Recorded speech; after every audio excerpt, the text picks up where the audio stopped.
Bismillahirrahmanirrahim. Alhamdulillah wassalatu wassalamu ala Rasulillah. Amma ba'd. Selamat datang di channel YouTube saya. Alhamdulillah setelah sekian lama saya baru bisa mengupload video baru hari ini tanggal 21 Jumat ya. Jumat hari ke-21 bulan Ramadan. Ya, alhamdulillah kita sudah masuk 10 hari terakhir bulan Ramadan. Inilah kesempatan bagi kita untuk beramal soleh sebanyak mungkin. Sholat sunnah, qiyamul lail, kemudian bersedekah, ya, berzikir sebanyak mungkin, meminta ampunan kepada Allah, ya, dan juga introspeksi diri, ya. Jadi mengurangi dosa-dosa kita dan berusaha memperbaiki diri. Baik, di sini saya ingin membahas tentang e-commerce terbaru yang lagi update ya beritanya, yaitu e-commerce Jaga Laba. Ya, ini tiba-tiba muncul sekitar 3 minggu yang lalu ya, sebelum Ramadan. Aku melihat bahwa ini saya anggap sebagai angin segar ya. Jadi angin yang datang begitu, mungkin ini bisa jadi harapan bagi UMKM atau seller UMKM yang sekarang lagi susah-susahnya dalam persaingan sikut-sikutan berjualan di e-commerce yang lain ya. E-commerce hijau dan e-commerce oranye dan e-commerce ungu dan sejenisnya e-commerce yang hitam ya. Nah, apakah Jaga Laba ini akan mendukung seller UMKM atau malah mendukung seller-seller yang sudah upgraded dan sudah terlalu kuat ya. Ini akan saya kasih fakta yang sebenarnya. Di sini saya bukan menjelek-jelekkan ya, tetapi saya berbicara sesuai fakta ketika saya mengikuti mau mendaftar ya, mencoba mendaftar jadi seller Jaga Laba. Lalu saya dimasukkan ke dalam grup ya, setelah saya mengisi informasi. Di sini setelah sekian berapa hari kemudian dia mengirim pesan seperti ini ya. Ini admin Jaga Laba ya. Penting untuk calon seller Jaga Laba. Halo calon seller, terima kasih sudah mendaftar di Jaga Laba, marketplace berbasis komunitas yang siap membantu brand lokal berkembang. Ya bagus ya, justru itu yang saya inginkan. Kami sangat antusias melihat banyak pendaftar yang ingin menjadi bagian dari ekosistem Jaga Laba. Ya tentu saja penduduk Indonesia banyak ya. Namun perlu dipahami bahwa tidak semua pendaftar dapat menjadi seller aktif. Karena saat ini Jaga Laba menerapkan sistem prioritas dalam proses onboarding seller. Jadi dia menerapkan prioritas. Siapa yang diberi prioritas? Mari kita baca setelah ini. Kenapa ada sistem prioritas? Jaga Laba saat ini sedang fokus membangun user base ya, pakai bahasa Inggris ya, yang kuat dan aktif, sehingga kami memprioritaskan seller yang sudah memiliki basis pelanggan dan aktivitas pemasaran yang baik di media sosial dan marketplace. Lalu lanjutannya seperti ini. Berikut ini kriteria seller yang diprioritaskan untuk onboarding lebih awal. Oh ya. Siapa saja yang diberi prioritas itu? Pertama, Instagram aktif dan berkembang, minimal 5.000 followers dengan ya engagement yang baik, likes, komentar, story view dan lain-lain. Ya tentu saja orang yang baru jualan di Instagram tidak bisa ikut Jaga Laba ya.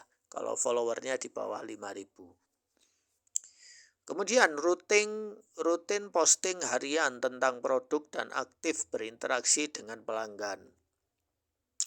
Pernah melakukan promosi atau campaign dengan audiens. Ini syarat yang pertama ya. Syarat kedua, marketplace aktif seperti Shopee dan Tokopedia dan lain-lain ya. Lazada, TikTok Shop dan lain-lain. Minimal 1.000 followers di marketplace ya.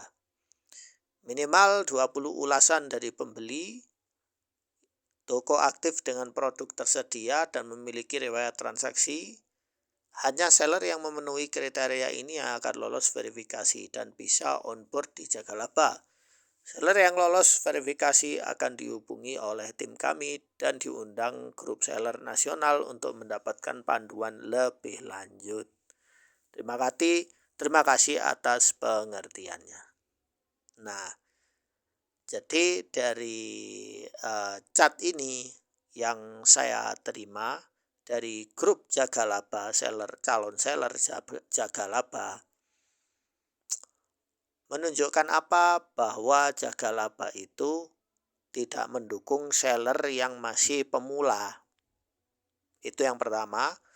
Dan juga tidak akan mendukung seller yang sudah aktif lama berjualan tapi followernya sedikit ya. Dan juga tidak mendukung seller yang tidak punya akun di Shopee atau Tokopedia. Artinya dia tidak punya pasar di pasar-pasar yang lain ya. Nah, sekarang yang jadi masalah bagi saya itu Jagalaba itu aslinya kan diluncurkan ya. Diluncurkan itu kan untuk menyaingi ya. Saya melihat videonya ya, video di YouTube bahwa Jagalaba itu diluncurkan adalah untuk membantu menjaga labanya penjual ya kan. Labanya penjual ya. Tapi ketika saya mencoba mendaftar ingin ikut, nggak taunya kok ada syaratnya seperti ini ya. Padahal saya ingin keluar dari e-commerce hijau dan oranye ya.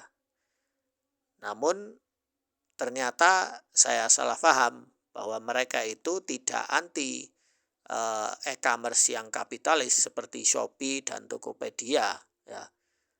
Namun justru mereka memunculkan Jagalaba ini adalah untuk mendukung seller yang sudah aktif dan jalan ya, pasarnya sudah jalan di pasar-pasar yang lain.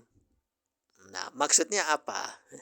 Jadi akan saya perjelas buat kalian ya.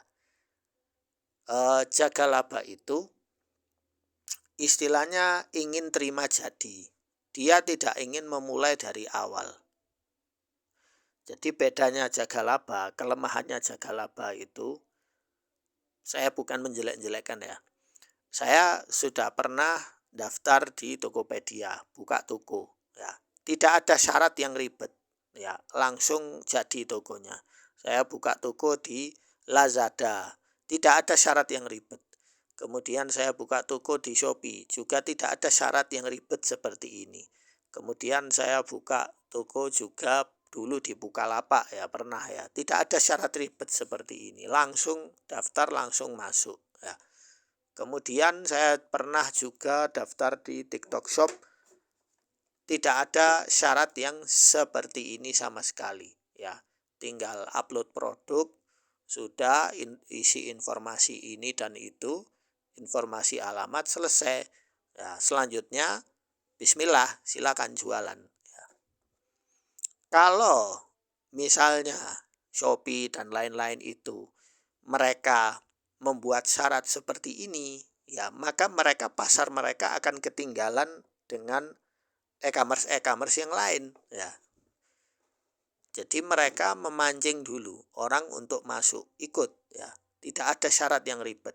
Nah, baru ketika masuk ya sudah ya, kalau kamu ingin pasarmu kuat, maka kamu harus bayar iklan ini dan itu, kemudian ya kalian sudah paham lah ya bagaimana itu e-commerce berjalan sistemnya. Nah, sekarang Jagalaba ini beda ya. Beda. Ya, bedanya kelemahannya di situ. Jadi syaratnya bagi seller itu terlalu ribet ya. Pertanyaannya apakah Jaga Laba melakukan kebijakan ini itu untuk mengurangi ya banyaknya seller ya, untuk mengurangi banyaknya seller, misalnya terlalu banyak seller ya, mungkin dia tidak mau jadi harus terkonfirm ya satu orang pebisnis satu toko atau gimana ya, wallah alam saya tidak tahu ya. Tapi cara ini menurut saya ya tidak bagus buat Jaga Laba sebenarnya. Karena Jaga Laba justru malah ingin mendukung seller yang sudah kuat ya. Bukan malah ya menolong seller yang hancur. Ya, yang hancur-hancuran di e-commerce yang kapitalis itu ya. Justru Jaga Laba tidak mendukung itu. Jadi saya malah salah paham ya, akhirnya saya menyesal. Bahkan saya bilang sama yang membuat peraturan ini, ya sudah hapus saja data saya yang sudah saya input di situ. Orangnya sampai sekarang nggak jawab ya. Jadi buat kalian yang ingin mendaftar Jaga Laba ya, tonton video ini ya. Jadi pikir-pikir dulu ya. Jangan terlalu membuat banyak toko tanpa mengetahui peraturan berjualan di website tersebut ya. Terserah kalian ya, tapi ini pengalaman saya. Sekian, semoga bermanfaat. Jangan lupa ikuti channel saya supaya bisa dapat update video terbaru. Sekian, wassalamualaikum warahmatullahi wabarakatuh.